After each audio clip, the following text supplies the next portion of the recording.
Hello mga ka-crafty! Gagawa tayo ngayon ng garland lay. Una, kukuha ka ng ATM.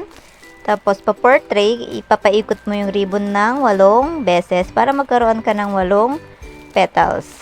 Okay, pagkatapos, kukunin mo yung 8 ginunting mo, tapos itutupi mo ng ganito, tapos lagyan mo ng glue sa likod. Papantayin mo. Yan yung unang step. Kaso yung pangalawang step din yung nakita. Kaya better luck sa pangalawang petals. Hindi ko kasi napansin na hindi pala nakatutok yung camera. Tapos susunod, yung pangalawang petals, tignan nyo yung tutorial niya. Yan, linagyan ko ulit sa likod niya. Kaso hindi na naman nakita nung tinupi ko sa likod. Diba? May pangatlong petals pa naman. So, tapos na sa pangalawa. Next is pangatlong petals. Ayan, nakita nyo na yan, nasa gitna na. Napansin ko na dyan na hindi nakagitna. Tapos, lagyan nyo sa likod sa gilid-gilid. Tupi.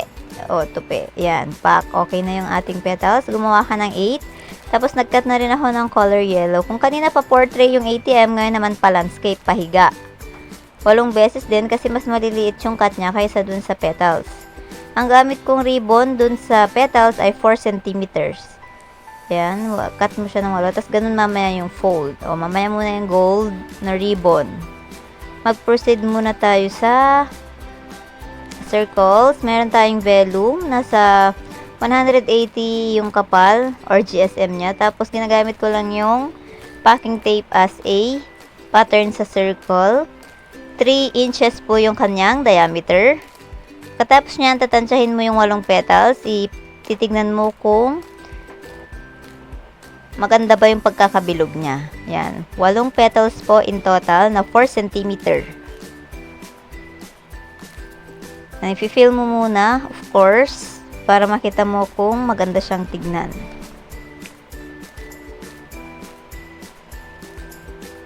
Pagkatapos niyan, syempre, ididikit mo na. Ano pang gagawin mo, 'di ba?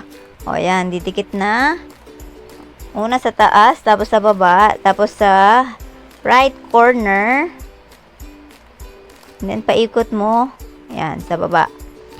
Ikaw nang bahala, diskarte mo yan din as a crafter. Ayan, i-fill mo na yung isang petal para mabuo na yung magandang pagkakabilog ng ating garland lay. Uso to ngayon sa graduation, guys. So, ayan, mga ka-crafty. Okay na. Pagkatapos, yung nilayout mong logo or any logo na nakuha mo, ipapagitna mo na yan. Tapos, ilalagay muna natin yung yellow, gold, or gold na ating pan-design. Ganyan kasi yung dinesign ko para mas maganda para sa akin tignan. Yung medyo may kinang-kinang na ribbon. 0.06 or 0.6 po yung sukat ng gold. Manipis po siya. Pwede rin 1 cm. Dinikit ko na yung logo sa gitna. O, diba, pak ang syala. Kinang-kinang effect. So, gagawa na tayo ng ilalagay natin sa leeg or yung necklace niya. Ang ginawa ko dyan, syempre lalagyan din natin ng gold para naman po maganda siya tignan. Syala ba?